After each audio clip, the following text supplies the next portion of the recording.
వనస్థలిపురంలోని ఓ family ఫ్రిడ్జ్లో నిల్వ ఉంచిన మటన్ తిని ఆసుపత్రి పాలయ్యారు. ఒకరు ప్రాణాలు కోల్పోగా మరొక 7 మంది ఐసీయూలో చికిత్స పొందుతున్నారు. అసలు ఫుడ్ పాయిజన్ అవడానికి కారణాలేంటి? ఎప్పుడు ఫుడ్ తీసుకోవచ్చు, ఎప్పుడు తీసుకోకూడదు? ఫ్రిడ్జ్లో ఉంచి తినచ్చా, తినకూడదా? ఒకవేళ అలా నిల్వ చేసిన ఫుడ్ ని తినేటప్పుడు ఎలాంటి జాగ్రత్తలు తీసుకోవాలి? అసలు ఏ ఫుడ్ నిల్వ చేయొచ్చు, ఏ ఫుడ్ నిల్వ చేయకూడదు? ఇవన్నీ కూడా ఇప్పుడు గ్యాస్ట్రోఎంట్రాలజిస్ట్ డాక్టర్ చంద్రశేఖర్ పులి గారిని అడిగి మరిన్ని వివరాలు తెలుసుకుందాం. డాక్టర్ గారు నమస్తే సార్. నమస్కారం. డాక్టర్ గారు ఒక్క విషయం చెప్పండి. మనం చూసాము అందరం, వనస్థలిపురంలో ఒక ఫ్యామిలీ ఈ రోజు వండుకున్నటువంటి మటన్ ని ఫ్రిడ్జ్ లో పెట్టి రేపు తినటం వల్ల ప్రాణాల మీదకు తెచ్చుకున్నారు. ఒకరు అందులో ఆర్టీసీలో కండక్టర్ గా పనిచేసినటువంటి వ్యక్తి, అతను చనిపోతే మిగతా 7 మంది కూడా సీరియస్ కండిషన్ లో డయేరియాతో బాధపడుతూ హాస్పిటలైజ్డ్, వాళ్ళ ఐసీయూలో చికిత్స పొందుతున్నారు. అయితే దాన్ని వేడి చేసి తిన్నారా, మామూలుగా తిన్నారా ఇదంతా తెలియదు, కానీ మొత్తానికైతే వాళ్ళు తిన్న ఫుడ్ పాయిజన్ అయిందని చెప్పేసి మాత్రం డాక్టర్స్ చెప్పారు. అసలు ఏ ఫుడ్ తినొచ్చు, అలా ఫ్రిడ్జ్లో నిలవబెట్టి ఏది తినకూడదు, తినాలనుకున్నప్పుడు ఎలాంటి జాగ్రత్తలు తీసుకోవచ్చు, వీటి మీద కొంచెం వివరంగా చెప్పండి. సో చాలా మంచి పాయింట్ అండి. సో ఒకప్పుడు చిన్నప్పుడు మనకి ఫ్రిడ్జ్లు ఉండవు, ఏ రోజు కారు ఆ పూటకు ఫ్రెష్ గా వండుకొని తినేవాళ్ళు. అప్పుడు ప్రాబ్లమ్స్ చిన్నప్పుడు మనం చేసే ఫుడ్ ప్రాసెసింగ్, మన నాటుకోడ్లు ఉన్నా గానీ అప్పటికప్పుడు పట్టుకుని వాటికి ఏమైనా ఇన్ఫెక్షన్స్ ఉంటాయేమో అని చెప్పి తాటేకులు కాల్చి దాన్ని కాల్చిన తర్వాత పసుపు అంటించి, అంటే పసుపు ఏంటి, యాంటీ డీకంటామినేషన్ బ్యాక్టీరియా, దాన్ని కాల్చిన తర్వాత మళ్ళీ కుక్ చేసి ప్రాపర్ గా కుండలో పెట్టి తిని నలుగురు తినేవాళ్ళు. ఆ టైంలో మనకి ఏమైనా జబ్బులు వచ్చాయా అవి తింటే? లేవు. ఆ తర్వాత అప్పుడు మనకి ఫ్రిడ్జ్లు ఉండేవి కాదు. మాక్సిమం ఉంటే పొద్దున ఉంటే సాయంత్రానికి ఎంతమంది ఉంటున్నారు, ఎంత ఉంటున్నారు దానికి సరిపడా మనం వండుకునేవాళ్ళం.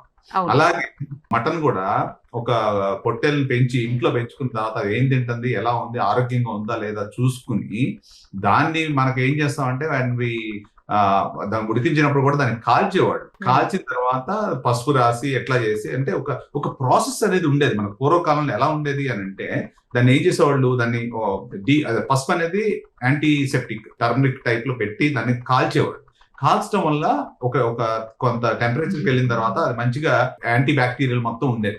అలాంటిది మనకి ఫాస్ట్ ఫుడ్స్ ఏర్పడినాయి. ఫర్ ఎగ్జాంపుల్ కొన్నిసార్లు చూస్తూ ఉంటే విదేశాల్లో కేఎఫ్సి కానీ బర్గర్లు కానీ ఒక రోజు కొన్నవి ఫ్రిడ్జ్ లో పెట్టి రెండో రోజు దాన్ని రీహీట్ చేసి తింటూ ఉంటారు. అలాంటప్పుడు గ్యాస్ట్రోఎంటరైటిస్, వాంతులు అవడం సర్వసాధారణం. కొన్నిసార్లు ప్రాణాల మీద తీసుకొచ్చే సిచ్యువేషన్ ఉంటుంది. దీంట్లో ఎందువల్ల కొంతమందికి ప్రాణాలు కోల్పోతారు ఏంటి అని చూసుకుంటే, ఈ ల్యామ్ లో నుంచి వస్తుందా ఇన్ఫెక్షన్, లేకపోతే మనం స్టోరేజ్ చేసిన ఫ్రిడ్జ్ లో నుంచి వస్తుందా, లేకపోతే దాన్ని సరిగ్గా హీట్ చేయకపోవడం వల్ల వస్తుందా, ఈ 3 రకాలు చూసుకుంటే బేసికల్లీ ఏ టైప్ ఆఫ్, అంటే ఇప్పుడు మనం బయట ఒక అరటిపండు పెట్టాం అనుకోండి, దానికి ఫంగస్ పడుతుంది. అవును, కరెక్ట్. సో ఒక అన్నము ఇవాళ పొద్దున వండింది 2 రోజుల తర్వాత తీసుకుంటే అది కూడా మెత్తగా అయిపోయి అది రకమైన వాసన, వాటర్ అంతా వచ్చేసి, వాటర్ స్మెల్ కూడా వస్తుంది, మురిగిపోయిన స్మెల్. సో అందాక ఎందుకు మనం తీసుకునే ఫ్రూట్స్ దేన్నన్నా మురగబెడితే ఆల్కహాల్ కింద మారుతుంది. అంటే ప్రాసెస్ ఆఫ్ ఫెర్మెంటేషన్ దీనికి తోడ్పడుతుంది. దాంట్లో బ్యాక్టీరియా ఉంటుంది, ఫంగస్ ఉంటుంది, వేరియస్ ఫెర్మెంటేషన్ ప్రాసెస్ ఉంటుంది. అలాంటిది ఇప్పుడు చాలా మంది చేసేది ఏంటి అని అంటే, ఫ్రిడ్జ్ గురించి వెళ్దాం. ఫస్ట్ పాయింట్, ఫ్రిడ్జ్ అనేది వచ్చింది. ఫ్రిడ్జ్ వచ్చిన తర్వాత ఏం చేస్తాము, పాలు దాంట్లోనే ఉంటాయి, పెరుగు దాంట్లో ఉంటుంది, కూరగాయలు అందులోనే ఉంటాయి, అన్ని అందులోనే ఉంటాయి, కూరగాయలు అన్ని దాంట్లోనే ఉంటాయి. తర్వాత ఈ మధ్యన డాక్టర్ గారు ఈ ఏమంటారు, శనగపిండి, బియ్యం పిండి, లేకపోతే చపాతీ పిండి, ఇలాంటివి కూడా ఫ్రిడ్జ్ లో పెడుతున్నారా? ఇవి కూడా పెట్టేస్తున్నారు ఫ్రిడ్జ్ లో. అదే ఏ సైజ్ ఫ్రిడ్జ్ ఉండాలి, ఎంత కెపాసిటీ ఉండాలి, అంటే దాని మధ్యలో నుంచి కూడా మనకి టెంపరేచర్ కూల్ అవ్వాలి కదండి. ఇప్పుడు మనం ఏసీ వేసుకున్నాం, నా రూమ్ లో 2 ఏసీలు వేసారు, టెంపరేచర్ రావాలంటే దానికి కొంత ఇది ఉండాలి కదా. So just because fridge is not a fridge, ఆ ఫ్రిడ్జ్ కు కూలింగ్ కెపాసిటీ ఎంత కెపాసిటీ ఉన్నది, ఫుడ్ ని ఎంత ప్రిజర్వ్ చేస్తుంది, ఇవన్నీ మానిటరింగ్ ఆస్పెక్ట్స్ ఉన్నాయా మనకి? లేవు. ఫ్రిడ్జ్ నిండా ఒక బీరువాలో పెట్టినట్టు, బట్టలు బీరువాలో పెట్టినట్టు పెడుతున్నాను నేను. ఏ ఫ్రిడ్జ్ ఓపెన్ చేసినా ఫుల్ ఉంటది ఫ్రిడ్జ్ నిండా, అసలు సరిపోదు కూడా, రాలుతాయి అన్నమాట, డబ్బులు రాలినట్టు బ్యాంక్ లో నుంచి. సో దీంతో మనకు కావాల్సిన రైట్ టెంపరేచర్ ఫుడ్ కి వెళ్తుందా లేదా, ఫస్ట్ పాయింట్. ఓకే, ఇప్పుడు మీరు అడిగారు కాబట్టి ఫ్రిడ్జ్ లో పెట్టిన ఫుడ్ తినాలా లేదా అనేది ఫస్ట్ పాయింట్. అయితే ప్రతి ఫ్రిడ్జ్ కి వాడు చెప్తాడు, ఇంత వాల్యూమ్ ఈ టైప్ ఆఫ్ ఫుడ్ దాంట్లో పెట్టాలి, ఈ టైప్ ఆఫ్ ఫుడ్ పెట్టకూడదు, ఈ టైప్ ఆఫ్ ఫుడ్ పెట్టడం వల్ల, ఎందుకంటే దాని కూలింగ్ ఆస్పెక్ట్ లేనప్పుడు ఆ ఫుడ్ ప్రిజర్వేషన్ ఆ యొక్క -డిగ్రీస్ కి వెళ్ళదు కదా. First point. మీరు ఎన్నిసార్లు చూసింటారు ఫ్రిడ్జ్ లో తీస్తే వాటర్ బాటిల్ కూల్ అవ్వాలి, ఎంత టైం పడుతుంది చెప్పాలంటే. సో దానికి ఏంటి, ఫ్రిడ్జ్ లోపల సర్క్యులేషన్ అనేది ఉండాలి, ఆ టెంపరేచర్ అది ఉండదు. చాలా మంది ఎన్నో యుగాలుగా పెట్టిన వెన్న ఉంటుంది, మళ్ళీ తీస్తారు వెన్న, కొద్దిగా తీసి మళ్ళీ లోపల పెడతారు. అంటే ఏమవుతుంది, తీసుకున్న వెన్న బయట పెట్టినప్పుడు దానికి కావాల్సిన బ్యాక్టీరియా దాంతో పాటు తీసుకుపోతుంది లోపలికి. దాన్ని కవర్ చేస్తామో లేదో తెలియదు, అది లోపల ఎయిర్ సర్క్యులేట్ అయ్యి కూలింగ్ అప్పుడు తీసుకెళ్లి మనం ఉన్న మీట్ ఏదో ఉంటుంది కదా దాని మీద పెట్టేస్తూ ఉంటాం. సో చాలా మంది విదేశాల్లో ఏం చేస్తారు అని అంటే ఒక క్వాంటిటీ ఆఫ్ ఫ్రిడ్జ్ ఉంటే వాడు క్లారిటీగా చెప్తాడు, ఇంత ఫుడ్ పెట్టాలి, ఇంత ఏరియా, దీనికి మధ్యలో ఎంత గ్యాప్ ఉండాలి, so that the air goes between and heats them or cools them, whatever it is. So ఆ ఏరియేషన్, ఆ సర్క్యులేషన్ లేనప్పుడు ఏమవుతుందంటే దీంట్లో ఉన్న బ్యాక్టీరియా మనం తీసి మళ్ళీ 100 సార్లు పెట్టింది ఒకదాని నుంచి ఒకదానికి ట్రాన్స్ఫర్ అవుతుంది. ట్రాన్స్ఫర్ అయినప్పుడు ఏమైపోతుంది అని అంటే ఆ యొక్క ఫుడ్ కి పట్టుకుంటుంది. So next point, coming back to వండిన తర్వాత ఎంతసేపటి తర్వాత ఫ్రిడ్జ్ లో పెట్టాలి.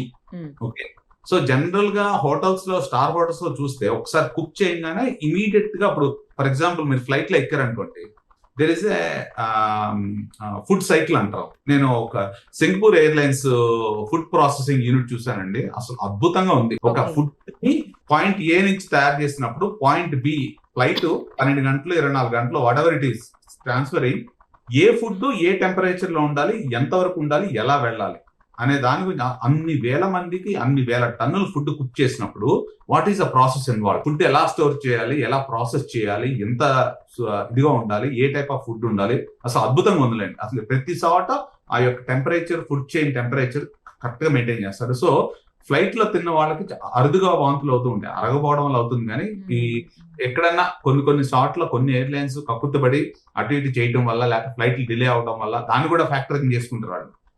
క్యాటరింగ్ కావాలంటే పడేస్తారు మంచి ఎయిర్లైన్స్ వాళ్ళు. కొంతమంది if they transfer differently, that's another story.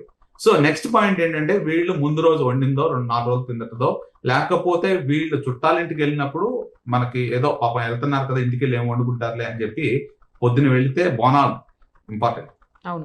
ఇక ద పాయింట్, బోనాలు ఇక్కడ.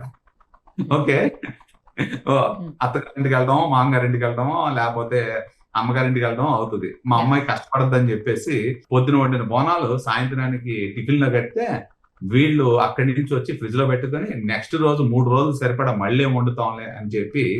So if you look at it, ఏ రోజు జరిగింది నాకు తెలియదు, ఎప్పుడు జరిగిందండి ఇది? సండే రోజు బోనాల సందర్భంగా వండుకున్నారంట ఇంట్లో, దాన్ని మండే రోజు తిన్నారండి. చూసాను ఎలా చెప్తాను నేను, ఈ పాయింట్ నాకు తెలియదు, but I felt that is what the problem is. So actually Bonalu పొద్దున వండుంటే ఆ యొక్క టెంపరేచర్ డీఫ్రీజ్ అయిపోయి ఉంటది. బోనాల సందర్భంగా మటన్ వండుకున్నారండి, కానీ ఇప్పుడు ఏదైనా ఫుడ్ ఉన్నది విత్ ఇన్ 3 hours లో ఫ్రిడ్జ్ లో పెట్టుకోవాలి, లేకపోతే you get infection. With in 3 hours లో పెట్టాలా? అది point. So with in 3 hours లో పెట్టాలి. తర్వాత ట్రాన్స్ఫరింగ్ పాయింట్, పట్టుకొచ్చేటప్పుడు దాంట్లో బ్యాక్టీరియల్ ఇన్ఫెక్షన్స్, తర్వాత తీసుకొచ్చి ఫ్రిడ్జ్ లో పెట్టిన ప్రాసెస్, తర్వాత ఏ రకంగా మళ్ళీ రీహీట్ చేశారు అనేది కూడా చాలా ఇంపార్టెంట్. ఇప్పుడు దీంట్లో ఇప్పుడు ఏమవుతుంది, నేను ఇందాక ఏమన్నాను, సో ఏదన్నా మనం ఫ్రూట్స్ నే మనం ఫెర్మెంట్ చేస్తే దాన్ని వేరే రకంగా తయారవుతుందని చెప్పాను పాయింట్ ఇక్కడ. సో దీంట్లో ఏమైపోతుంది అని అంటే, తీసుకొచ్చిన ఫుడ్ కొంచెంసేపు బయట పెట్టిన తర్వాత మోస్ట్ లైక్లీ అదే ఉంటుంది, తర్వాత ఫ్రిడ్జ్ లో పెట్టుంటారు. ఫ్రిడ్జ్ లో పెట్టిన తర్వాత పిల్లలు ఇంటికి వెళ్తామా, లేకపోతే పొద్దున్నే లేచినప్పుడు ఇంకా మళ్ళీ ఏం వండుతామా అని చెప్పి మనం మైక్రోవేవ్స్ యూజ్ చేస్తాం. Microwave heating is one of the most dangerous. మీరు ఎప్పుడన్నా హడావిడిగా మైక్రోవేవ్ హీట్ చేసినప్పుడు అవుటర్ సైడ్ హీట్ ఉంటుంది, మధ్యలోకి వెళ్ళేసరికి మామూలుగా అంత హీట్ అవుతుంది. నోటీస్ చేశారు మీరు? సో ఇక్కడ మైక్రోవేవ్ లో ఏంటంటే దాంట్లో ఎలక్ట్రోమాగ్నెటిక్ ఎనర్జీ యూజ్ చేయడం వల్ల అదేమంటే కొద్దిగా నీళ్లు ఉంటే దాన్ని షేక్ చేసి that's how the heat is generated in the food. So అది కొంత టైం అనేది ఇవ్వాలి లోపల వరకు వెళ్ళడానికి. సో వీళ్ళు ఏం చేస్తారు, 2 నిమిషాలు వాట్ ఎవర్ ఇట్ ఈస్ పెడతారు. అదేమవుతుంది, డీఫ్రీజ్ అయిందో లేకపోతే నార్మల్ గా ఉన్నదో మొత్తం అంతా యూనిఫామ్ గా హీట్ అవ్వబోయేసరికి ఏమవుతుంది, లోపల ఆల్రెడీ బ్యాక్టీరియా ఉన్నది కదా మన ట్రాన్స్ఫర్ ప్రాసెస్ లో, లేకపోతే మన ఫ్రిడ్జ్ లో ఉన్న దాన్ని వెన్న మీద నుంచి ఒక దాని మీద దూకుండొచ్చు. సో అప్పుడు ఏమవుతుందంటే కొన్ని బ్యాక్టీరియా కొన్ని టెంపరేచర్ లో లెగిస్తాయి అనమాట. అమ్మ బాహుబలి అని లెగిస్తాయి అనమాట. సో దీంట్లో 3-4 రకాల ఇన్ఫెక్షన్స్ ఉంటాయి. ఒకటి స్టెఫలోకోకస్ ఇన్ఫెక్షన్, టాక్సిన్ రిలేటెడ్ ఉంటాయి, అది తినంగానే వాంతులు అవుతాయి. First point. డిప్టీరియా అని ఒక ఇన్ఫెక్షన్ ఉంటుంది. ఓకే, కొన్ని క్లాస్ట్రీడియా అంటే ఇప్పుడు టెటనస్ వ్యాక్సిన్ వేసుకుంటాం కదా మనం, బాటులిన్ టాక్సిన్స్. సో దాంట్లో క్లాస్ట్రీడియం అనే ఇన్ఫెక్షన్ కూడా ఉంటుంది. ఏమవుతాయి అంటే దాని చుట్టూ ఒక కోటింగ్ లాగా కోట్ లాగా వేసుకున్నట్టు ఉంటాయి. ఎప్పుడైతే ఒక పర్టికులర్ టెంపరేచర్కి వచ్చినప్పుడు అవి పగిలి తర్వాత బ్యాక్టీరియల్ టాక్సిన్స్ కింద ఫామ్ అవుతుంది, క్లాస్ట్రీడియం డెఫిసిల్ అంటారు. దానివల్ల విరోచనాలు రావడం జరుగుతూ ఉంటుంది. సో ఈ రకంగా ఎన్నో రకాల బ్యాక్టీరియా ఉంటాయి. సో ఇది నాకు తెలిసినంత వరకు ఇది అంటే తిన్న విత్ ఇన్ 6 hours లో కనుక వామిటింగ్స్ వచ్చి డిహైడ్రేట్ అయ్యి టాక్సిన్స్ బాడీలో లూజ్ మోషన్స్ కూడా అవుతాయండి. ఇవన్నీ అవుతాయండి. సో బేసికల్ ఏమవుతుందంటే ఎండోటాక్సిన్స్ అంటాం ఇవి. ఒక్కసారిగా బీట్లు పడిపోయి ఫీవర్ వచ్చి వామిటింగ్స్ డయరీ ఇవన్నీ వస్తాయి. అదేంటంటే టాక్సిన్ రిలేటెడ్ ఇన్ఫెక్షన్. అలా కాకుండా కొన్ని గంటలు లేకపోతే ఒక రోజు తర్వాత జరిగింది అనుకోండి, అప్పుడు ఏమవుతుంది లోపలికి వెళ్ళిన తర్వాత అప్పుడు ఇన్ఫెక్ట్ అవుతుంది మోస్ట్ లైక్లీ. ఇంకా కొంచెం టైం తీసుకుంటుంది అన్నట్టు. ఎందుకంటే లోపలికి వెళ్ళి మళ్ళీ రెప్లికేట్ అవ్వాలి.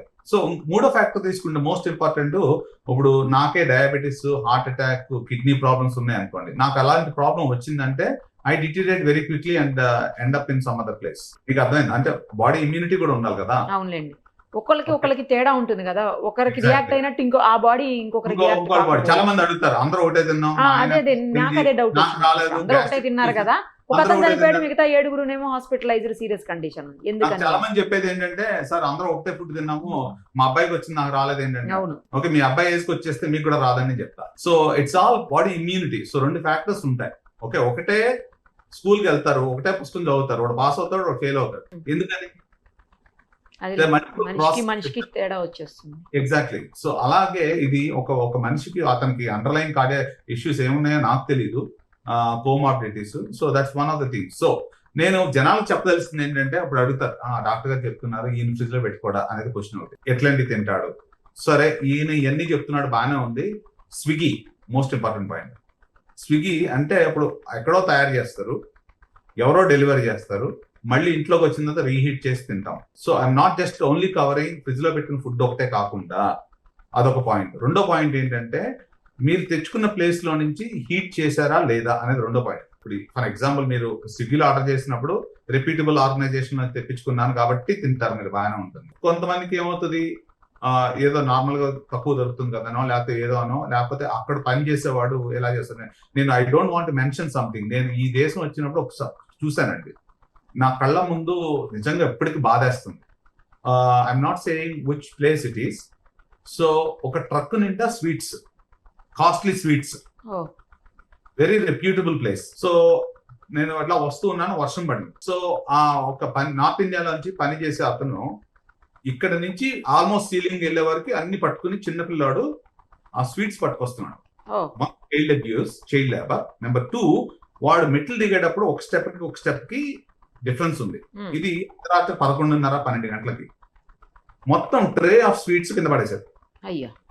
వర్షం ఉంది ఆ కార్నర్ లో. సో ఆన్ టైం డెలివరీ ఇవ్వాలి. నేను అక్కడే ఉండి ఏం జరుగుతుందా అని చూసాను. టక్క ఎత్తేసి మళ్ళీ ఆ ట్రేలో పెట్టేసి ఆ వ్యాన్ లో పెట్టేసి, ఈ ఎప్పటి నుంచో చెప్దామా వద్దా, ఎందుకు నేను జనాలందరూ భయపడతారని నేను చెప్పలేదు. కానీ ఈ రోజుకి నాకు కళ్ళమిటే అది నిజంగా పాపం. అది ఐ థింక్ వాళ్ళ పెళ్లికి డెలివరీ అవుతున్నాయేమో నాకు తెలిసి ఆ ఫుడ్. అలా అని సోషల్ రెస్పాన్సిబిలిటీ మీద should I complain or should I keep my mouth shut? So ఇది జరిగి 3 సంవత్సరాల బ్యాక్ జరిగింది. నేను అప్పుడే వచ్చాను కానీ విదేశాల నుంచి, కొద్దిగా నాకు బాధ అనిపించింది. బట్ యా ఇట్ ఈస్ ఈ రోజుకి నా కళ్ళ ముందు అంటే ఇప్పుడు నా పాయింట్ అక్కడ 3 రకాలుగా ఆలోచించాను. ఇప్పుడు ఏంటి, ఆన్ టైం డెలివరీ ఇవ్వకపోతే ఆ మేనేజర్ గారి ప్రాబ్లము, లేకపోతే ఇది ఎవరు ఆర్గనైజేషన్ వాళ్ళు ఆ స్వీట్స్ ఇవ్వలేదంటే ఈ పిల్లోడి మీద వాడు ఎంత కట్టగలరు? డెలివరీ బాయ్ మీద కూడా ఎఫెక్ట్ అవుతుంది. డెలివరీ బాయ్ కదండి, అది యాక్చువల్లీ ఒక పెద్ద స్వీట్ షాప్ లో నుంచి ట్రాన్స్ఫరింగ్ ఇంటది ద హోల్ ట్రక్, చాలా లార్జ్ క్వాంటిటీ ఆఫ్ స్వీట్స్. అవి కూడా ఆల్మోస్ట్ 7 trays ఆఫ్ స్వీట్స్ కింద పడిపోయింది. టక్క పెట్టేశారండి దాంట్లో. డాక్టర్ గారు నాకు ఒక విషయం చెప్పండి. ఇప్పుడు 2-3 డౌట్స్ ఉన్నాయి ఈ విషయంలో. ఒకటేంటంటే, అసలు ఏ ఫుడ్ని హీట్ చేసి తినొచ్చు, ఏ ఫుడ్ని అసలు వండిన ఆహారాన్ని ఒకసారి డైరెక్ట్గా తినటం బెటరా, లేకపోతే దాన్ని ఫ్రిడ్జ్లో పెట్టుకుని లేకపోతే పక్కన పెట్టుకుని మళ్ళీ హీట్ చేస్తుంటారు కొంతమంది.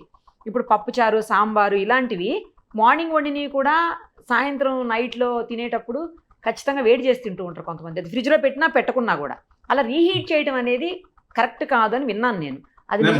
Multiple reheating is not good, because దాంట్లో ఉన్న బ్యాక్టీరియాని ఏదైతే షెల్స్ ఉన్నాయో దాన్ని స్టిమ్యులేట్ చేస్తూ ఉంటాము. సో ఎస్పెషల్లీ రైస్ ఐటమ్స్, నేను చాలా మంది ఇప్పుడు ఎస్పెషల్లీ ఈ సీజన్ మాన్సూన్ సీజన్ లో వాటర్ కంటామినేషన్ ఉంటుందండి. సో వచ్చిన వాటర్ వీళ్ళు యాడ్ చేసిన వాటర్ మళ్ళీ రీహీట్ చేసినప్పుడు, వాటర్ హీట్ చేసినప్పుడు దాని నుంచి వచ్చిన బ్యాక్టీరియా రీయాక్టివేట్ అవడము. నాకు ఈ 1 week 10 days నుంచి చాలా మంది వామిటింగ్, గ్యాస్ట్రోఎంటరైటిస్, ఇలాంటి ఫీవర్ తోటి వచ్చిన వాళ్ళు చాలా మంది ఉన్నారు. సో మీరు చెప్తున్న పాయింట్ లో 7 ఎఫెక్ట్ అయ్యారు కాబట్టి I believe it is because of the reheated meet అని నేను అనుకుంటున్నాను నేను. సో కానీ జనరల్ గా ఈ వారం రోజులు 10 రోజుల నుంచి average gastric patients from gastritis vomiting నా దగ్గర అడ్మిట్ అయిన చాలా మంది ఉన్నారు. సో రీహీట్ చేయడం అనేది కరెక్ట్ కాదు. అయితే రీహీట్ చేయడం కరెక్ట్ కాదు. సో వాళ్ళు కూడా జనాలు ఏమనుకుంటారంటే సరే రీహీట్ చేయకపోతే వాట్ ఈస్ అంటే ఎలా కుదురుతుంది మనం ఉన్న బిజీ లైఫ్ లోకి, పొద్దున వెళ్ళి మళ్ళీ వండుకోవడం, సాయంత్రం లైఫ్ ఒక వైఫ్ అండ్ హస్బెండ్ ఉంటే ఒకళ్ళ ఇంట్లో కూర్చొని వండాలా అనేది క్వశ్చన్. సో విదేశాల్లో కూడా రీహీట్ చేసుకుని తింటారు కదా. సో ఇవన్నీ చాలా పాయింట్స్ వస్తూ ఉంటాయి. So what I really suggest is నువ్వు ఎంత క్వాంటిటీ తినాలనుకున్నావో అంత క్వాంటిటీ పక్క తీసి you put that with in 3 to 4 hours recommended టైంలో మీరు ఫ్రిడ్జ్ లో పెట్టుకోవాలి. తర్వాత బయటికి తీసినప్పుడు నేను చెప్పాను చూసారు ఎంత అక్కడ ఎంత టెంపరేచర్ వరకు తీసుకెళ్ళాలి. ఇప్పుడు మీరు చాలా సార్లు నోటీస్ చేస్తుంటారు మైక్రోవేవ్ పెట్టినప్పుడు ఓన్లీ ఆ బయట వరకే హీట్ అవుతుంది, మధ్యలో ఉన్నది అంటే మైక్రోవేవ్ వదిలేద్దామండి కొంతసేపు. ఓవెన్ లో అందరూ బెటర్ కాబట్టి నార్మల్ స్టవ్ మీద చెప్పండి మీరు. స్టవ్ మీద కూడా ఎలా ఉండాలంటే అది టెంపరేచర్ కొంతవరకు రీచ్ అవ్వాలి. టెంపరేచర్ అంతవరకు రీచ్ అవ్వాలి అంటే మళ్ళీ నూనె పోసుకోవాల్సి వస్తుంది, మళ్ళీ వాటర్ పోసుకోవాల్సి వస్తుంది. ఇలాంటి అంత టైం ఇస్తారా లేదా, మొత్తం అంత ఫుడ్ అంతా హీట్ అయ్యేంత టైం ఇస్తారా లేదా, these are the other things. Stove మీద నాకు తెలిసినంత వరకు రీహీటింగ్ ప్రాసెస్ చాలా తక్కువ మంది చేస్తారేమో నా ఉద్దేశం. ఎందుకు అని అంటే రీహీట్ చేసిన అంత టెంపరేచర్ వరకు మొత్తం ఫుడ్ అంతా అంత టెంపరేచర్ వరకు తీసుకెళ్ళాలి. నాకు తెలిసి నాట్ ఓన్లీ జస్ట్ మీట్, ఇక్కడ బిర్యానీ ఏదో అయి ఉంటుంది నాకు తెలిసి. ఏ టైప్ ఆఫ్ మీట్ తిన్నారండి వాళ్ళు? అది మటన్ అంటండి. ఓన్లీ మటన్ అయినా? Only mutton. ఓకే. సో నాకు తెలిసినంత వరకు ఆ టెంపరేచర్ కూడా రైట్ టెంపరేచర్ తీసుకెళ్ళి ఉండరు. కొన్నిసార్లు ఏమవుతుంది, రైట్ టెంపరేచర్ తీసుకెళ్ళినా ఫ్లాస్ట్రీడియం ఈ బ్యాక్టీరియా ఉంటుంది కదా, అది నార్మల్ గా షెల్ ఉంటుంది అన్నమాట. ఆ షెల్ బ్రేక్ అవుతుంది once you reach to certain temperature, then it will all cause that. So నాకు తెలిసినంత వరకు ఒక ప్రాసెస్ ఆఫ్ ట్రాన్స్ఫర్ కానీ, ప్రాసెస్ ఆఫ్ యాక్చువల్లీ ఫ్రిడ్జ్ లో పెట్టే టైం కానీ ఇవన్నీ జరిగి ఉంటాయి నాకు తెలిసి. That is why it has become like that. So నేను జనాలకు చెప్పాల్సిన మెసేజ్ ఏంటంటే మాక్సిమం ఎంతవరకు కావాలో అంతవరకు చేసుకోండి. ఈవినింగ్ మీల్స్ లైట్ గా తీసుకోండి, ఎందుకంటే చాలా మంది gas problems heavy evening meals వల్ల వస్తుంది. కానీ మనం ఎందుకు ఈవినింగ్ టైం ఎక్కువ తింటాం అని అంటే ఫ్యామిలీ అందరూ ఉంటారు, నలుగురితో కూర్చొని టేబుల్ మీద కూర్చొని తినొచ్చు అన్న రిలాక్స్డ్ గా ఉంటారు. ఈవినింగ్ పనులన్నీ అయిపోతాయి, రిలాక్స్ కొంచెం తింటారు ఎక్కువ. సో జనరల్ గా ప్రాబ్లం ఏమొస్తుంది, ఎస్పెషల్లీ వర్కింగ్ గ్రూప్ ఉన్న వాళ్ళు ఇంటికి వెళ్ళేసరికి మళ్ళీ వండి అలసిపోయి ఉంటారు. మార్నింగ్ వచ్చేటప్పుడే వండుకుని తర్వాత ఫ్రిడ్జ్ లో పెట్టడమో ఏదో చేయడమో చేసి ఈవినింగ్ మళ్ళీ హీట్ చేసి తింటూ ఉంటారు. జనరల్ గా హౌస్ వైఫ్స్ ఉన్న దాంట్లో పాపం చాలా అంటే మెజారిటీ ఇంకా స్టిల్ దే ఆర్ లైక్ మా హస్బెండ్ వస్తున్నారు వర్క్ చేసి ఫ్రెష్ గా వండుదాం అనుకునే వాళ్ళు చాలా మంది ఉన్నారు. సో వర్కింగ్ గ్రూప్ లో ఉన్న వాళ్ళకి మెయిన్లీ ఇలాంటి సిమ్టమ్స్ వస్తున్నాయి.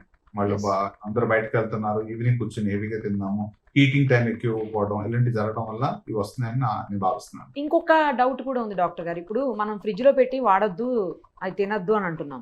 మరి మిల్క్ లాంటివి, కర్డ్ లాంటివి కంపల్సరీ ఫ్రిడ్జ్ లోనే పెట్టాలి, లేకపోతే మిల్క్ ఫ్రిడ్జ్ లో పెట్టకపోతే పాడైపోతుంది. పెరుగు కూడా సేమ్ పరిస్థితి, ఫ్రిడ్జ్ లో పెట్టలేదు అనుకోండి పుల్లగా అయిపోతుంది, అది తినలేనటువంటి సిచ్యుయేషన్ ఉంటుంది. మరి అలాంటి వాటి పరిస్థితి ఏంటి? ఎగ్జాక్ట్లీ, చాలా మంచి పాయింట్ చెప్పారు. నా పర్సనల్ ఎగ్జాంపుల్ చెప్తాను.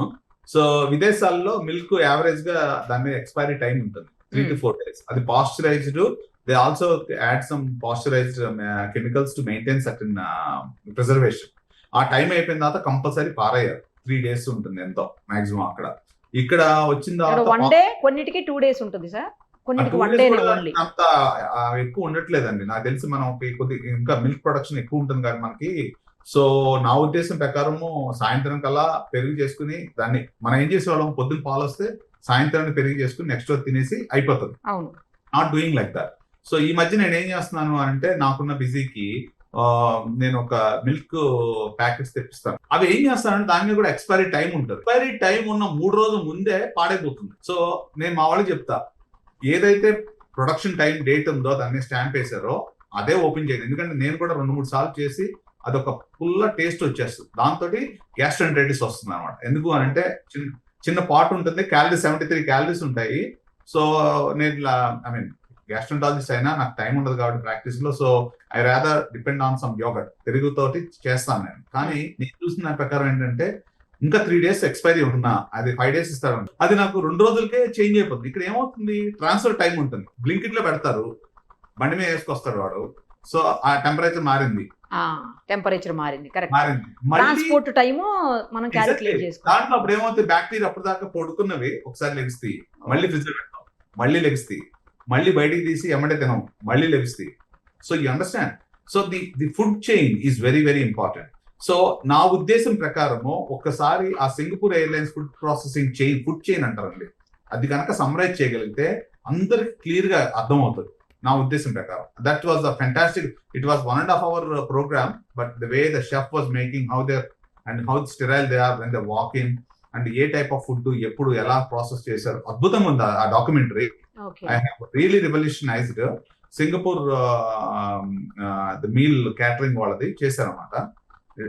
It was fantastic. ఆ ఫుడ్ చైన్ అనేది చాలా చాలా ఇంపార్టెంట్.